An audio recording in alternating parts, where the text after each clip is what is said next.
Well, welcome everybody to the first of 2024's Raoul Pal. I don't know what the fuck I'm doing. This is when I'm put on both YouTube and on the platform without any guiding, no Maggie to tell me what to do or make me look professional. So I'm unprofessional. Now, normally this would be the drinks edition, but I'm going to be civilized again to teach you that civilization does start with a cup of tea. And actually, a bit more heathen, but I'm in the Caribbean, as opposed to normally a nice Earl Grey tea with milk, which is how things should be drunk. Again, all of you drink black tea. There's something Philistine about what you do. But I'm in the Caribbean, so I've got hibiscus tea today. It's for its health properties, and it's called sorrel in the Caribbean, and people drink it a lot here.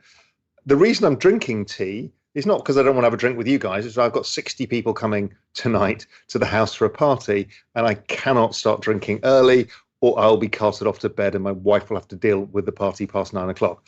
I'm not as young as I used to be. So hopefully you've got a cup of tea or something much more befitting. If you are having something befitting, I urge you to have an aperitivo, a snack that goes with it. We've talked about this before. I don't want to spread the culture of not drinking without a nibble that the Americans are trying to force upon the rest of the world. It's just not civilized. So let's continue civilizing the world. This is the show that does it. This is the show that teaches us civilization. It teaches us about wine, tea, and aperitivos, particularly almonds from Valencia and such like. Actually, this evening, we've got it's like a giant charcuterie table and cheese table from cheeses and meats from France, Spain, and Italy, with wines matching them. So it should be a lot of fun, actually. And I shall be trying most of the wines, and we will see how I feel tomorrow morning. Generally, my powers of recovery at 55 years old are not very good anymore. Okay, let's kick off about markets, give you a bit spiel. Now, most of you saw my big wrap at the end of the year. It was everywhere. It was on YouTube, it was on the platform, it was on Twitter, it was literally everywhere. So you kind of know my view. So I'll update you on roughly where you are. Business cycle, nothing changed. Over time, inflation down. Over time, unemployment probably rises a little bit, not a great deal. Growth, sluggish. We're at the bottom of the ISM cycle right now, so growth will be slow. It'll feel a bit recessionary. We're already seeing some more layoffs across various companies. Growth remains lackluster. China is obviously extremely slow. The outcome will be more monetary easing, whether it's cutting of rates or using liquidity, which will raise asset prices. Crypto and technology are the things that are following the forward liquidity cycle, so they've been discounting that. The rest of the market, it should be a much better year for those of you who don't invest in the racy end, which I cannot understand why you would take a suboptimal bet. And even on a risk-adjusted basis, technology and crypto, risk-adjusted versus anything, are the best investments on earth. In fact, I wrote about that in Global Macro Investor this month, trying to explain to people that you think you've got a lower volatility bet, but your rewards are commensurately lower, in fact, even lower than they should be versus the crypto macro setup. But we should see, for those of you who are investors in value stocks, commodities, gold, Russell 2000, all of that, you should have a better year this year. Last year was terrible because the business cycle was coming down. The forward-looking stuff already started going up. But really, we should see the economy bottom, start strengthening Q1. After Q2, we start picking up ISM above 50. Everything's looking fine, and your stocks should do well as well. So anyway, so hopefully 2024 is a banner macro year. That's how I'm thinking about it. Should be pretty straightforward. Election cycle, more cowbell. They always have to hand out cookies to the kids, the voters, at election time, and this will be no different. Auntie Janet has been obviously offsetting the quantitative tightening by managing the Treasury General account and the issuance. I don't see any reason she will want to tighten conditions just when they fear Donald Trump the most. They will do everything in their power not to let that happen. And to do that, Donald loves to beat people over the stock market and the economy, and they will go in as strong as possible. So expect plenty of goosing to come to try and win your vote. Now, remember, just talking about elections, I've mentioned this before. AI is going to be the new participant in the election, and you are going to lose your fucking minds. Many countries around the world, not just the United States, have elections coming up, and AI will play a part. Nothing you see online, nothing you hear, nothing you read, and people you talk to online, none of them may be real. And it may look like, excuse me, it's me talking to you, but it's probably the AI. Unless it's on an authentic channel, like my Twitter feed,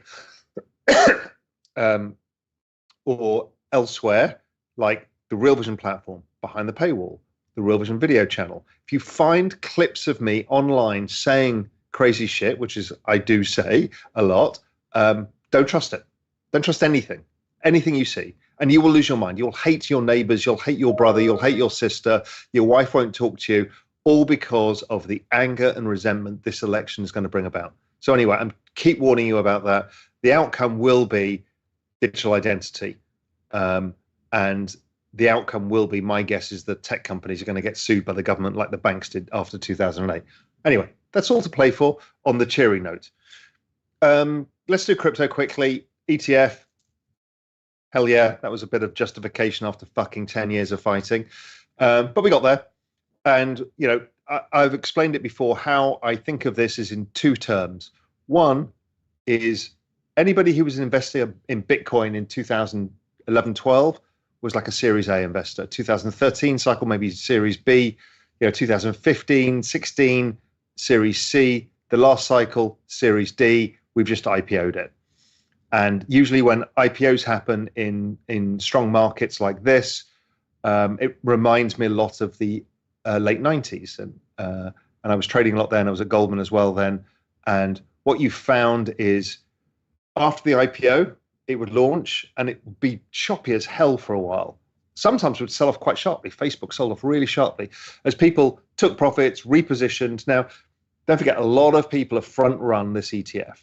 So they're going to want to unwind. And many of those are going to switch to ETH that I've talked about before. They think, rightly so, that ETH is the most likely candidate for the next ETF. And if Bitcoin went up 100% because of this ETF, ETH will go up 300% because it's less liquid, put the same amount of money in. Also, there's a lot of people unwinding the GBTC arbitrage, closing that position, selling out, moving into a different ETF. There's a lot of shenanigans going on. And you can see that with the net flows. There was 4.5 billion or whatever of total flows. The net flows are much smaller, 700 million or so. It's still the biggest ever ETF launches in history as the series, but it's all to play for. And I want you to understand how this works is, okay, all of the pre-orders have now been filled. That was all of these ETF providers going to all of their clients, begging them, you need to do this, you need to do this, you need to do this. Everyone's done that. Sure, there'll be some follow-on next week. A lot of the GBTC guys are unwinding, and that will go, some will wait a few days, see if the market is stronger, whatever. So that goes on for a while. You've then taken forward or brought forward a lot of demand.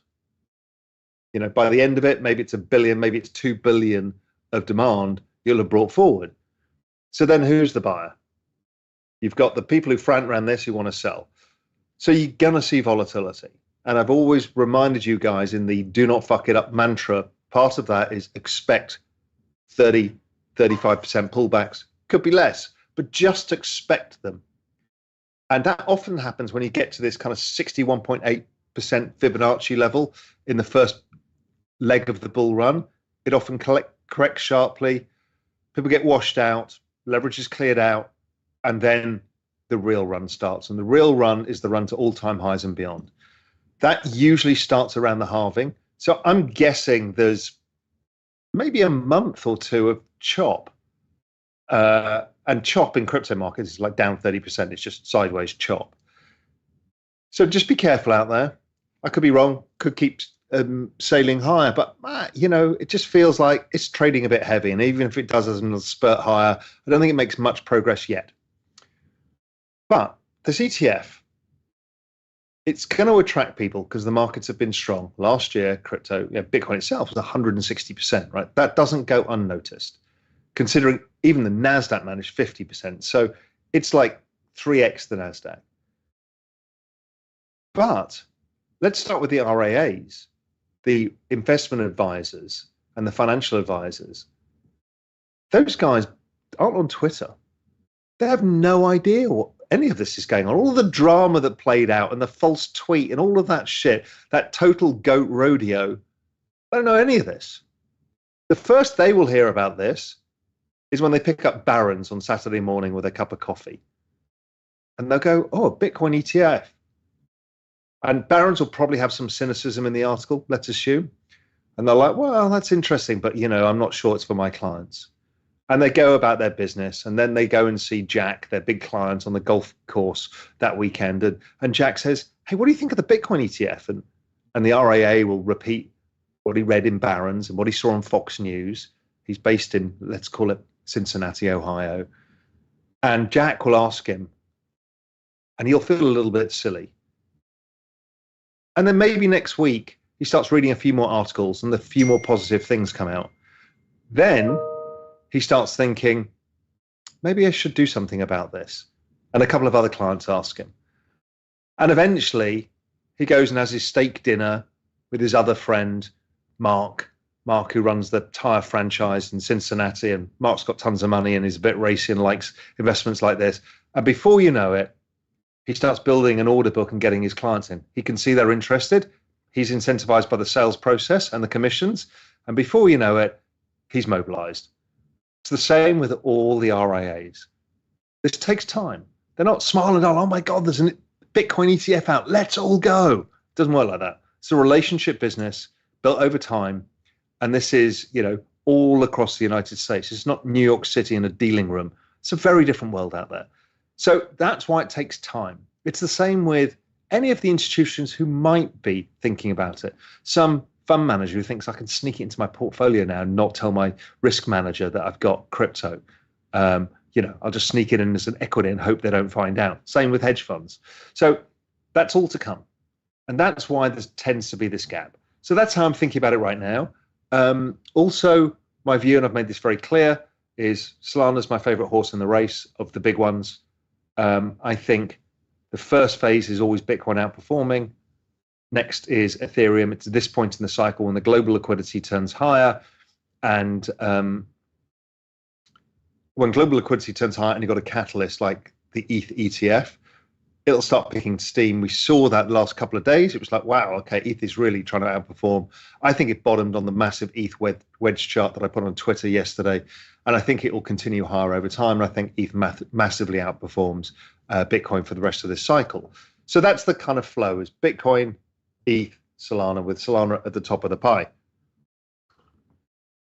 Again, I could be wrong. You don't need to follow my advice and my weightings and that kind of stuff. And you will find whatever your bag is, and you will be, please don't shill me your bag. I don't really care. And I'm not going to buy it because you're trying to FOMO me into some, $100 million token. It's just not going to happen.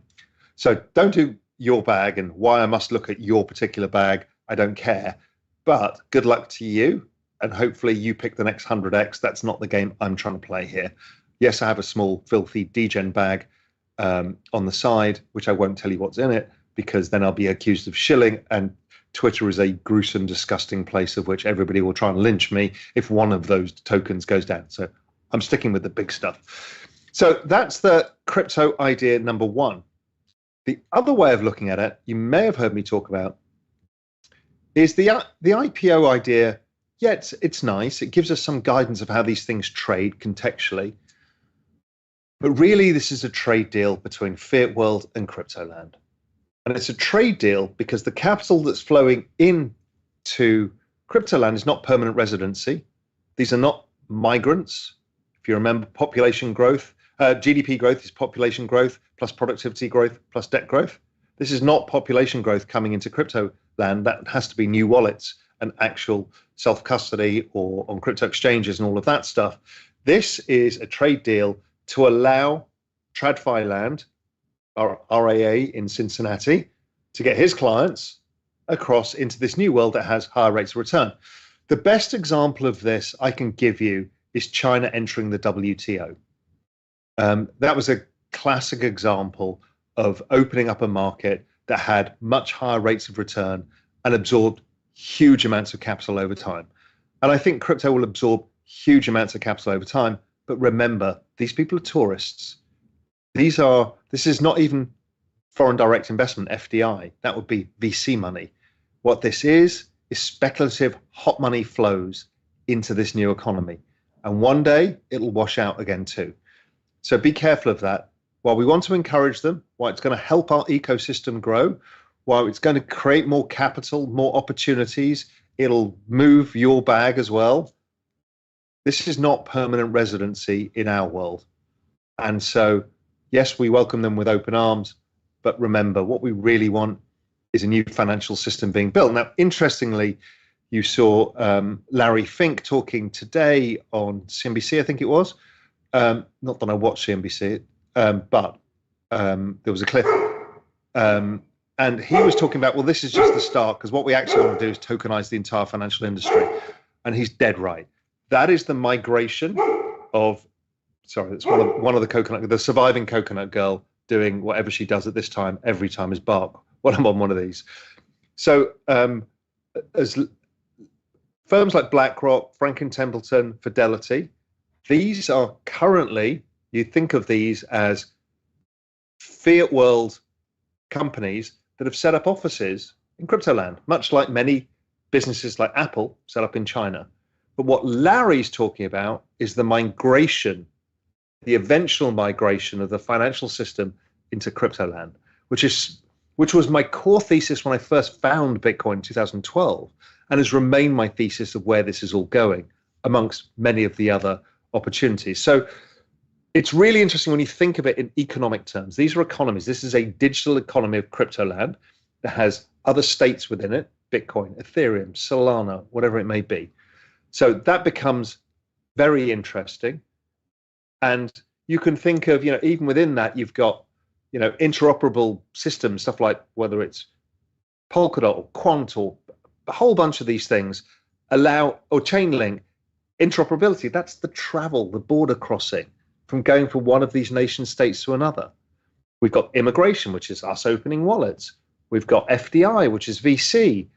We've got trade deals, which is hot money flows chasing opportunities within a country, which is the ETF. We have a monetary system. We have interest rate systems, which is the yields. We have a collateral system. You can call that Bitcoin. You could even call ETH collateral within the system because it's used within borrowing and lending. We've got asset markets, which is like NFTs.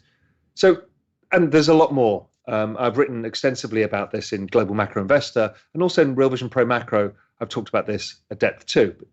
This is a new digital economy, and it's an emerging market, and it's the fastest growing market we've ever seen.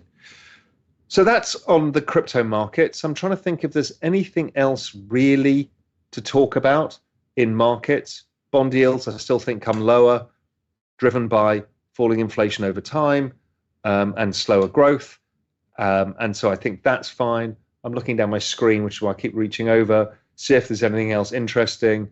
Banks, talk about banks, they'll eventually, the regional banks will need all of this commercial real estate being shoved off their balance sheet onto the Fed balance sheet, which will be part of the QE or whatever they call it this time around. They'll find a different terminology to stuff onto their balance sheet to pay the interest on the debts so they can roll the debt, because there's far too much debt, and that all has to come in 2024, 2025, which is why the whole stimulus machine starts coming, and Papa Powell will do his best to appease his overlord, who's Janet Yellen. These are not independent creatures anymore. They're all trying to do the same thing, which is manage this gigantic debt burden and also the baby boomer savings complex, because they can't let that go bust. To the detriment of anybody younger. Save the old people, save the financial system, save the government borrowing. Everybody else can fend for themselves. Lovely world we live in. That's all part of the everything code thesis and the exponential age. What else are we looking at? There's not a lot going on. Oil markets up and down, without the economy yet coming through the other side, it's not going to do anything. Same with copper, can't get out of its own way. Same with cyclical stocks, won't get out of their own way for a bit. Dollar should weaken over time. That should then eventually cause a bid to emerging markets and others. The only secular bull market in dollar terms of pretty much all of the major emerging markets is India, which I bleated endlessly on about. But India underperforms the NASDAQ. NASDAQ underperforms crypto. I choose to ride the fastest horse. If everything's fucking correlated, then what's the point of having a diverse portfolio? That's not for everybody. That's just how I see things. And I have the most concentrated portfolio I've ever had in my entire life because I think it's all one bet. And it depends on what your risk objectives are and how much risk you will accept for that reward. And everyone has a different objective here. So that's it on that. I don't do this for free. I'm not the entertaining monkey for you. So you just click the subscribe button if you're on YouTube. I would very much greatly appreciate it. Put in a comment saying Raoul's fucking great. I love him. That will help too. And also click the like. So let me just wait for you to do that. So that's the subscribe, the like, and a comment. Raoul's fucking great. I'll give you a second.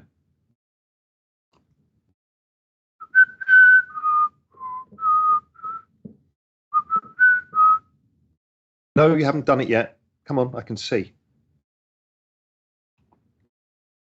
Okay, good. Thank you for that. I appreciate it. I'm cheap. I'm a cheap date. I'm being paid in subscriptions and likes for zero cost. Obviously, there's a lot more in Real Vision and stuff around that. Talking of Real Vision, a big thing for everybody. If you have not, and you're watching this, and you have not subscribed to Real Vision, the free platform, you get the amazing platform of Real Vision with all of the videos, the transcripts, the AI, the note-taking ability, the global map of being able to connect with members around the world, and all of the features coming. You're literally fucking insane if you've not done it. It's free, and it's a lot better than watching it on YouTube. I cannot express how much better it is. So please, just go to realvision.com and do the thing you're supposed to do, because that's where you'll get the full experience. I've spent the whole year almost going bankrupt trying to build this damn thing for you guys. So please feel free to use it. Remember, an added incentive, if you sign up now via the code realvision.com /free mint, you can also mint a free Don't Fuck This Up NFT. And the reason for that NFT, so you can't get the NFT unless you sign up for the free platform. The NFT is on Solana. It's absolutely free. It's not there to have value, but it'll be the most valuable NFT you've ever fucking had. The reason being is every time you go in your wallet to do something stupid, it'll be looking at you. And I will be in your wallet. A video of me saying, don't fuck this up. No FOMO. No leverage. Self-custody, or custody in multiple places. Just do the right things. Don't just trade on any 100x coin. Have an allocation which is like 90% core, large crypto, 10% for degenning. Do anything you want in that, because then it'll all go to zero. You'll prove to yourself that you're actually shit at this game. And buy and holding works. But if you want to prove to yourself how shit you are, please have 10% to do that, and then laugh at your bag of shrapnel by the next time we go through the cycle. I've got a bag of shrapnel. I'm no better than you guys. I just know that buying and holding. So realvision.com /free mint. Sign up to the platform that way. You get the Don't Fuck This Up NFT. It comes out in, I don't know, the 24th or something. So you've got a bit of time to do it. We're putting the wrong link, realvision.com. It's /free mint, and you'll find that you get that just extra goodie. There's also a whole kind of video from myself and Julian Bittle, who works for me at Global Macro Investor, is my chief head of macro research. He and I have a long conversation about macro and crypto. That's all there. So when you sign up, you'll see that. You can also get to engage with parts of the Crypto Academy, and other parts of the education if you're not a crypto user. But anyway, go to that. That's one pitch. The other thing is, by the way, if you do that, And or anybody who's in Real Vision, you're about to get for a month my and Julian Bittle's macro investing tool for free. So this is an incredibly useful tool for anybody who kind of knows the business cycle matters, but doesn't know how to use it, how to make these charts of the ISM versus the S&P, how to know what goes up in what part of the cycle. What cycle are we in? Is it macro, spring, crypto, summer, all of that stuff? This tool is idiot proof because Julian built it for me. And so it's idiot proof. It tells you which cycle we're in, what are the things that should be moving this cycle. It's not a trading model, it's an asset allocation tool. It's to give you that support and comfort you're making the right decision. Should I be doing this now? It will kind of say probably not or definitely yes. It's not infallible. It's not supposed to be for trading. It's for you to have that backstop for your confidence. And there's like weekly newsletters that show you where we are to keep you up to date. And Julian does an Ask Me Anything video to help explain so you understand the cycle and how you can make it work for you. This is what my secret code was from GMI for 20 years. It's what Julian saw from me back in 2015 when he started building this at a giant Swiss asset manager, where they use this for the asset allocation. We use this model for exponential age asset management as for our top-down asset allocation for the fund of digital hedge funds. So digital asset hedge funds, crypto hedge funds, we use this model to do that. We've just got a few more features on the crypto side, but it includes crypto in it. It'll tell you when should you be reducing risk in crypto. It is the single most useful thing everybody should have access to. That's the macro investing tool, and it's free for everybody, including Real Vision free users. So when you sign up to the realvision.com or the free mint thing, you get this. Pro Crypto, Pro All Access, RVIP, you've got it full-time forever. Everyone else gets it for a month. Pro Crypto, Pro Macro, Pro Crypto, you've got it for a 3-month trial as well. So you can really get your teeth stuck in, see the seasons changing, how it works out for you, and you too will become a macro master. Everybody using this will become a macro master. It's just a hack. Anyway, it's free, so knock your fucking socks off. I'm trying to help as many people as possible navigate this. It's kind of part of the how to unfuck your future, and also don't fuck this up. So there's a tool, enjoy it. To find it, you go to the data center. I'm going to really piss Brian off and share my screen. No, that was me turning my camera off. You can see I don't know what I'm doing. So if I go to my Real Vision, that's a handsome man there. I don't know who that is. But if we go to the data center and go to macro tool, okay, last updated today, it tells you all about the secular trends, the macro seasons, where we are in the seasons, real-time kind of calculate. Well, real-time, it's published about monthly because the data's monthly. What are the main leading indicators that I talk about? The business cycle dominoes, what's lagging, what's leading? And then finally, the asset allocation tool to tell you what you should be thinking. Anyway, so I'm not plugging it in because nobody's paying for it. It's all free. So I just want to help you. But you'll love it so much, you'll end up paying for it afterwards anyway. Okay, that's the end of all of that plugging. The next part is where the chaos starts, and that's you guys asking me questions.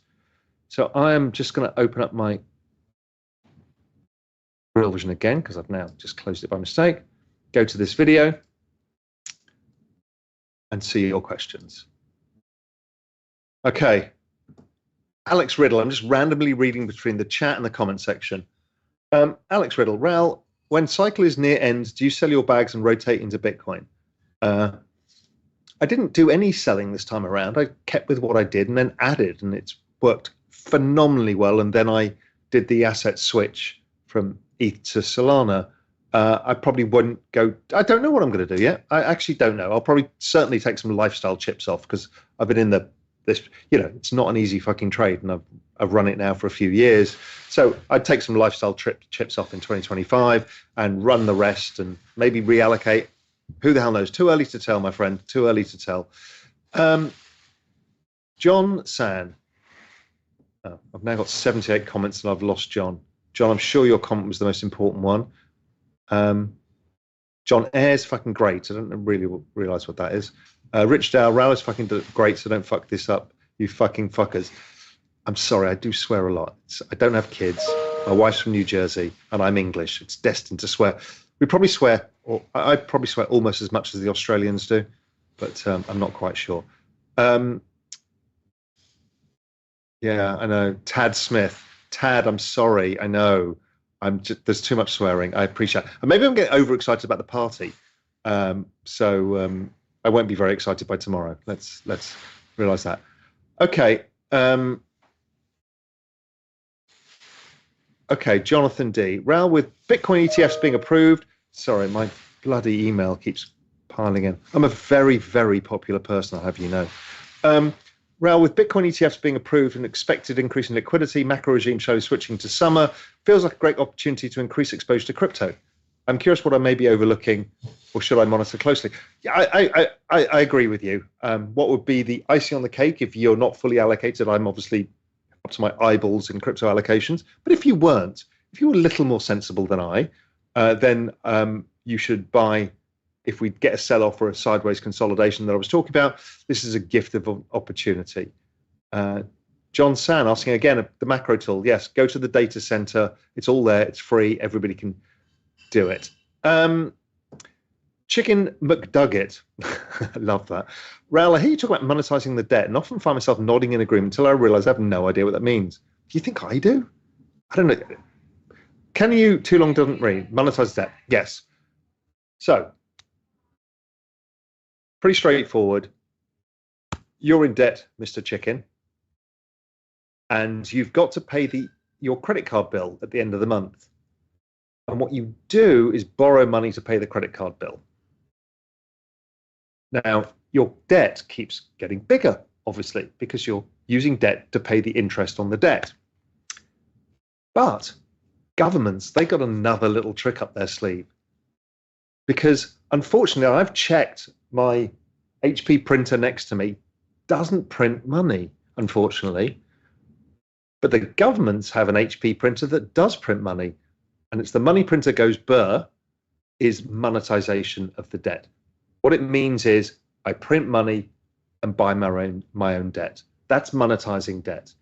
And what that does is debase the currency, the purchasing power of the currency versus scarce and fixed assets. So that's monetization of debt. And it's basically cheating. It means that governments, unlike you and I, don't have to pay their debts. Now, if you're a small economy like Argentina or Venezuela, well, those chickens, Mr. Chicken McDugget, come home to roost. Like your chicken would come home to roost if you kept borrowing money to pay your credit card. But if you're the world's reserve currency, you can do what the fuck you like. And if you're the British, you can pretty much get away with it. The Europeans, almost certainly. The Japanese, oh yeah, you've got all the savings in the world. Do what you want. The Chinese, yeah, who's going to stop you? So that's what happens. Governments can get away with it. They did it to stop the biggest financial crisis of our times turning into the Great Depression. And now they've realized it's the only answer they've got. So it's a very long answer to your question. Okay, hi, Raoul. I understand cowbell inflates asset prices. For those of you who don't know, you can always ask the AI bot what cowbell is, but cowbell is stimulus. Comes from the Saturday Night sketch. What makes it increase asset prices relative to goods? I think this is important because the latter will turn into inflation and probably less liquidity. Yes, really crucial. When you debase the currency, only things of value retain value, fixed assets. And that is art, wine, crypto, equities, high-end real estate, these kind of things, the things that the rich people own, apart from crypto, because everybody can. It's the first democratized scarce asset, finally. Gold. Gold does well too. Well, it does worse than it should do. But that is what debasement does. It devalues it against valuable things. unfortunately, as humans, we're not valuable. Our wages don't go up in line with monetization of debt. Debasement is happening at a pace of, on average, about 15% of the year in the United States, while wages rise more in line with GDP or just inflation itself. Nobody gets ahead. So what happens is asset prices go up and wages don't. Why do goods not go up? This is the confusion everybody has. It's printing money, it's inflation, it's asset price inflation. Goods inflation, well, these are variable inputs. You can make more of this stuff. Variable stuff is not as valuable. And variable stuff, therefore, doesn't get adjusted because you're not adjusting the demand in the economy. It's not actually people buying more things. Really, what it is just a monetary trick. So it doesn't move these variables because there's no extra demand. You're not booming the underlying economy. You're just changing the asset price versus its denominator. Brian, what hat is on backwards today? Can't remember, but he's definitely got a backwards hat on today. I don't know if he's even got hair anymore. Who knows? Don't fuck this up is definitely trending. Tad, you know it's true, right? I think everybody, it resonates a lot with everybody. It's humorous, but I do it on purpose. I try and purposely communicate this stuff in ways that people understand and find humorous, so it sticks in people's minds. It's like, and this is on a serious note. The world, I am very optimistic about many, many things, particularly the world of investing. And what confuses people is I am optimistic because I think it's absolutely fucked. We've broken the global economy. We've broken financial markets. We've broken trust. And that means that more liquidity is the only answer to drive this beast. And that drives markets higher. Now, when we go out towards 2030 and beyond, I don't even know what the world's going to look like anymore. I spent my whole life living in the future, and I do not know the disruption of AI, robots, genetics, abundant near free energy, all of the things that are coming. I think it just completely changes. It's a singularity event for economies as well as humanity. And I think it might change economies first. I don't know what businesses even survive, what new businesses are, what the business models are. I know nothing. And that's an honest answer. So I do know we've got 1 or 2 cycles left of the everything code, because we can't avoid the everything code because nobody can pay the debts, and in which case the whole system collapses, which they won't do because the baby boomers need to retire and they're trying to support the baby boomers savings complex and the government itself. They can't raise taxes to pay for the bills because nobody's got any money, and politics are too fragile right now to raise taxes. So they just clip the coins instead, which is debasement of currency. And there's only 2 assets that outperform the debasement of currency. And I've talked about this ad infinitum. And that is technology stocks and crypto. And crypto is the fastest horse in the race. And now, why don't fuck this up is because neither of those 2 assets are particularly easy to own because they're volatile. They want and people hate them. People whisper in your ear all day long. They mock you on Twitter. They tell you you're stupid. You shouldn't do this. You shouldn't do this. Buy my value investing stock. You should buy the Russell 2000. You should diversify, my friend. And meanwhile, we've got probably 2 cycles less. 2 cycles less left to not fuck this up. Again, apologize for all the swearing, but this is actually important. 2 cycles to not fuck this up. This is your chance, and these are the only chances we're going to get.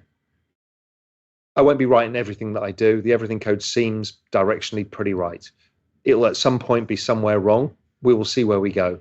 But I think overall, generally, on a macro secular theme, I'm usually not wrong. The paths, they can change. So anyway, so don't fuck this up is important. It's trying to teach you how not to get shaken out. Because if you get shaken out, you'll miss the last chance or the last chances we get. There will be a down cycle in the middle. You need to understand how that's going to work. And then finally, really at the end of it, we should have unfucked our futures. And again, it's a humorous thing. It's nice to talk about, nice to drop in, but it's actually really serious about unfucking your futures. If you're young or if you're old, you've got a real problem on your hands. I can see that by the retirement crisis video got viewed 4 million times online because it's a stress point for people. If you're young, it's like, God, I've got student debts. I'm 35 years old. I've got student debts. I've got 2 kids now. I've got married. I've had to move out of New York City or whatever city. I'm worried about job security. How's everything going to change? How am I going to save? I'm putting money in my 401k. Doesn't seem to pay for a house. How am I ever going to pay for a house? These are the answers. This is why the millennial population are drawn to crypto hugely, and rightly so, because they want and need that risk to give them a chance to do what their parents had. And that's why they're drawn to technology investing and even in option investing. If you're doing that if you're doing standard investing in your 401k and with your discretionary side, you're trying to get ahead by taking these wilder bets, I think that's a pretty sensible investment strategy. I have no issue with that whatsoever. So anyway, Andrew Warkoch, any news about Solana? How's Firedance doing? I don't actually know. I mean, it's in beta. I haven't heard anything. We've not seen anything online that anything's going wrong. So I presume the beta's moving ahead, and by the summer it'll come out. Lucia August. Raoul, from an American expat now living in the UK. I'm sorry, the Isle of Mud. It's a lovely place for a week a year. How can we in the UK access ETFs in the Exponentialist portfolio? So the Exponentialist, for those of you who don't know, is the service that I put together with David Mattin, who writes the technology side of Global Macro Investor, expanding on my major themes. We have a portfolio, a recommended portfolio. Lucia, I think the answer is it doesn't have to be blindly copied. If you can't do it in the UK, like if you can't get ARK, well then go and use Scottish Mortgage Trust. Those guys are very smart. They've been on realvision. They're the big technology mutual fund in the UK. So you can do it that way. Just use what I've put and try and do it. If not, find a brokerage account, Interactive Brokers or whoever that gives you access to US stocks. I think that's probably a more important lesson.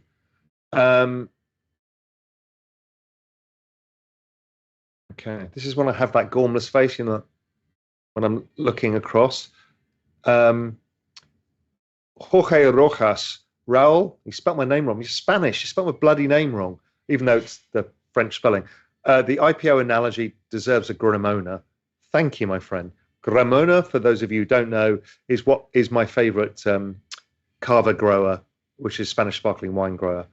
I'm looking forward to today's food and drink section. We don't have one today. Well, actually, I've given you enough.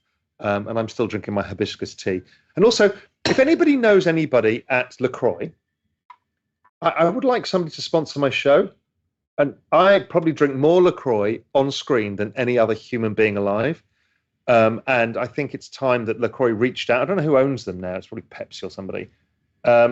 Reached out and said, we'd love to sponsor you, Raoul. You are exactly who we want. Some swearing buffoon living in the Caribbean who entertains people online by talking about the end of the world and how we can profit from it. If you are from LaCroix, you know who to sponsor. We'd love to do it. Or LaCroix, if you're French. Okay, I'm going back to the top. I'm going to keep reading comments like this because, you know, my wife never says them. Jeffrey Mussat, Raoul is fucking great. We love him. I appreciate that greatly. Tad, you're having a little too much fun on the platform today. You're supposed to be working. Raoul, does any of the recent news about Musk give you any pause in Tesla being the best AI public market play? Also, what are your thoughts on MicroStrategies versus the Bitcoin ETF? I'm not confusing you for Jim Cramer. Thank you, Tad. I still think Tesla is the stock for 2024. I admit it trades like shit right now. Again, we have to ignore all of the noise around Elon Musk. This company sells more EV cars, is further in self-driving, further in robotics and further in AI than any company in the world, particularly that nexus. So they best represent the exponential age. So anything about Musk, I think, is a sideshow. It may hurt the stock. Really, what's going on with the stock? Tesla is two companies. One is a technology company. And that is why it did very well last year from the lows, because it's following all the other tech stocks. It's forward-looking based on the forward-looking economy. However, right now, the current economy, where ISM is today, is low. That's when car companies build up inventories and people don't sell enough stuff, and it's a real battle. So they've got that dichotomy: car company, technology company. Now, if I'm right about 2024, then we'll see the ISM pick up, and then we'll have more car sales, lower inventories, and a technology story. And that's why I think that double whammy makes it a very attractive play. So I'm not sure, Tad, if there's any issue here with Musk overall. We will see. MicroStrategies versus Bitcoin ETF. Why own MicroStrategies? I don't really understand it. It was a Bitcoin proxy. I think it'll probably trade at a discount to its holdings now. Yes, I understand there's a cash flowing business within it, but it's been a dying or stagnant business for a while. This is no bad thing about Michael Saylor, but I just don't see why a proxy like that should trade like it does. It's kind of like GBTC started trading at huge discounts. So I actually think it trades at a discount to its holdings over time. I'm not sure. So I prefer the ETF. I would just, pure play ETF. Do that if that's what you need. But Tad, I'd be embarrassed if you were buying ETFs, because I know you and you should be owning it in your own wallet. Okay, Guy Edwards, I'm all in and irresponsibly long. And if you remember, that came with caveats too. That was basically the same don't fuck this up thing. I was yesterday for the ETF launch wearing irresponsibly long t-shirt, which I hadn't worn. Raymond Bast, get the Pro All Access, totally worth it. Yeah, any of you who are watching this is in Real Vision. Go into the marketplace, the new marketplace. There's an unbelievable deal for Pro Access for 3 months.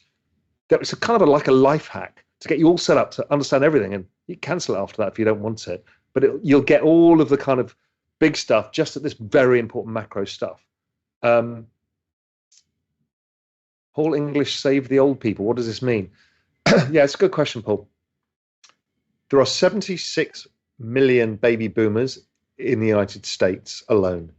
They are all retiring. They are all holders of equity, not bonds. In Europe, they're bondholders. So they're basically safe. And Europe's got a welfare state, but it means that government spending in Europe goes up to pay for it. In the US, there's less of a welfare state. And most of these people have been in equities. Now, what you can't have is a retired population living off their savings and the equity market halving, because then you've halved the wealth of the most wealthy cohort in the world. The damage it will do to your economy, it will never recover from. That is why Janet came in and stepped in with her liquidity when the S&P was down 25% last year. That tells you where the government put is, let alone the Powell put. That's the government put. It's like, no more. We can't allow these people to lose their life savings because they are the largest pool of savings. So if you're massively indebted, what do? You make sure you're best friends with the people who lend you money. That's the baby boomers via the pension system and other stuff. Okay, I am going to wrap soon because I've got 60 people coming.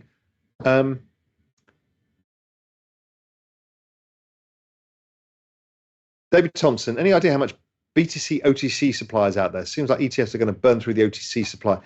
OTC supply is just large pools of liquidity sourced by other people, and it's over the counter, so not listed on exchange. Sorry, the dog is scratching at my door endlessly. She's driving me nuts. It's like a firm like Galaxy. They will provide pricing. They will then go and hedge it in the market. So there's no such thing as like this OTC pool. It's just where you go to get somebody to find all and source all the risk for you that you're requesting. Ian Dunn, do you play golf at all? If so, what's your handicap? You don't know me very well. I absolutely hate golf. I hate everything about it. Any golf club that wants me as a member, I don't want to be a member of. It's just wearing slacks and a checked vest and some polo shirt tucked in. Just no. Everything with golf is awful. Everything, every single part of it. So I know that's a contentious thing, but the last time I played golf was 20 years ago. I walked off the golf course, threw my bags, threw my clubs into a bin and said, that's it, never again. I hated it. Okay, I'm going to random final question.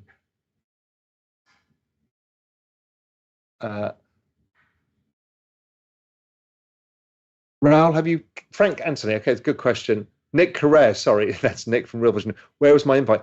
Nick, I'm planning on something to get you over here, so just shut up. I'm looking after you, don't worry. Frank Anthony, Raoul, have you considered putting the bond trade back on? No, because I've now come round to the fact that everything is a suboptimal expression of the same trade. And the trade is liquidity, and the optimal expression is crypto and technology. And so I would rather put risk capital into that trade than the bond trade. And, you know, a lot is priced into the bond market, so I just don't think it's as attractive. You know, I just think, you know, what do I rather do? You know, make a decent, you know, rally, 30, 40% rally in the bond market and go, well, that's great. 30% rally, let's say. Unbelievably good year in bonds. Versus 5x in Solana or whatever it'll do next year. 10x. Oh, I did 10x last year. Whatever. It's just like, none of it compares. Just none of it compares. So I just don't do it. I will let you know if I think it's a good trade. Won't mean that I will do it. Okay, sorry. Final question before my wife shoots me. Some question about Verve. That's promoting your bags, which we don't do here. Okay, everybody. I think that is it for today. It was a cheeky 50 minutes. It's supposed to be half an hour. I hope you've enjoyed it. I hope I've helped you explain stuff. I hope you understand a bit more of the don't fuck this up and how to unfuck your future. I think you should go, as I said, go onto the platform, realvision.com/free mint if you want the free NFT of Don't Fuck This Up to remind you. It'll be looking at you in your wallet all day, telling you to behave yourself. If you don't care about crypto, you don't want an NFT, realvision.com, go to the free platform. There's tons of good stuff for you there. If you're watching it on YouTube and you are so damn lazy that you can't bother to type realvision.com, then just put subscribe, like, and a comment saying Raoul's fucking great. Anyway, that's all for me. Have a phenomenal weekend. I'm sorry for all the swearing as ever, and toodle pip.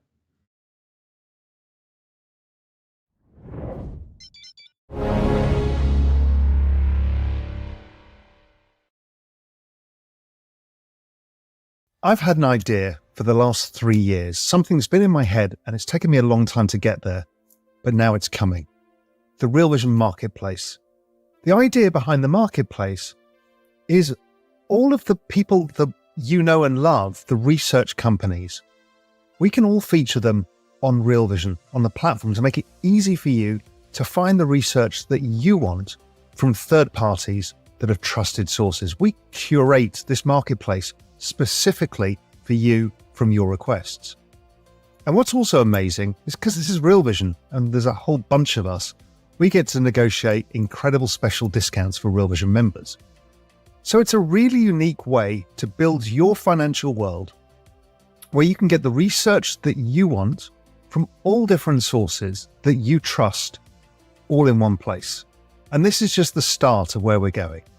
So go to realvision.com/marketplace, check it out and see what's going to work for you, how to leverage the best talent in the world, the brightest minds to create the biggest opportunities for 2024 and beyond. Enjoy it.